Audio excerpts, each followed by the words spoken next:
On veut vraiment faire changer les habitudes des gens et leur faire plus d'activités physiques et sportives de manière régulière. Notre objectif, c'est de mettre plus de gens au sport concrètement.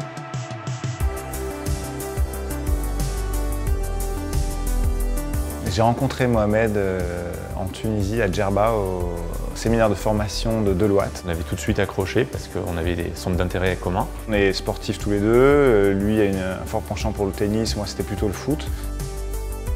Le rythme est assez soutenu et on est souvent en déplacement, mais j'avais envie de me remettre au sport. Nous, ce qu'on souhaitait, c'est d'avoir donc accès à plus qu'une seule salle de sport. Et j'avais pas envie de me remettre dans un format d'engagement. Et puis un soir, il m'invite chez lui. Il est venu dîner chez moi et donc je lui parlais de mon projet. Il me pitch de manière extrêmement simple. Seb, il y a 70% des gens qui ne renouvellent pas leur abonnement dans une salle de sport parce qu'en fait, au début, ils surestiment leur motivation. Il faut créer un site qui permette facilement d'y accéder à la carte.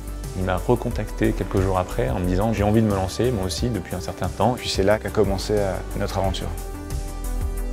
Les premières choses qu'on fait déjà, c'est d'estimer s'il y a un marché ou pas. On est quand même les auditeurs à la base, donc on a besoin d'un peu de rationalité. Rencontrer les acteurs principaux de Gymib, c'est-à-dire les salles de sport partenaires, avant même d'avoir un site, avant même d'avoir une plaquette.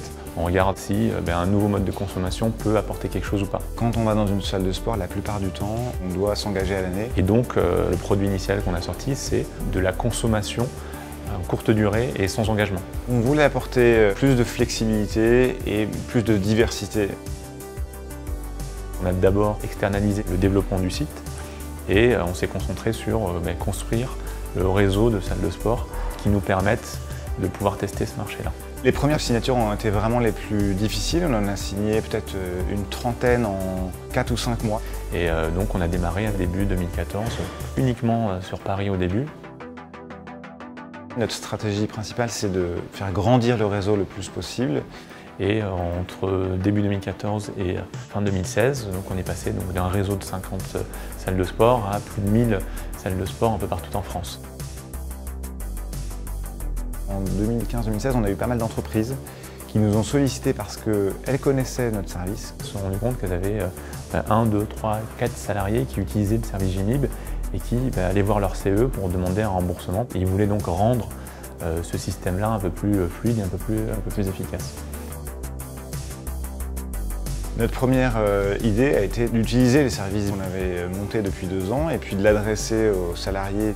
Et on s'est rendu compte que le modèle ne correspondait pas du tout à la valeur qu'on pouvait apporter aux salariés et aux entreprises. L'entreprise n'avait pas de véritable intérêt à cofinancer un service qui était déjà disponible en B2C. Et du coup, on s'est dit il faut qu'on revoie totalement le modèle. Donc on a élaboré une offre exclusivement dédiée à l'entreprise qui est ce fameux abonnement de la carte sport qui permet d'aller partout, dans toutes les salles de sport en illimité.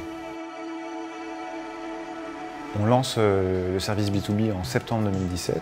Et à mi-2018, on compte une centaine d'entreprises partenaires et ça couvre 30 000 salariés.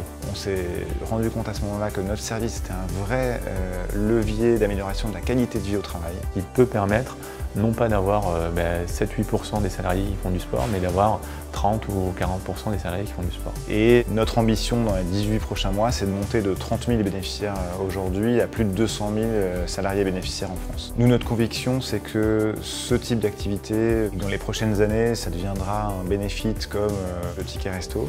Et nous, notre objectif, c'est de devenir le leader européen sur les questions de bien-être et de sport au travail pour que un maximum de salariés de l'entreprise se retrouvent dans cette offre et puissent l'utiliser dans le cadre de ses déplacements, près de son domicile ou près de son bureau.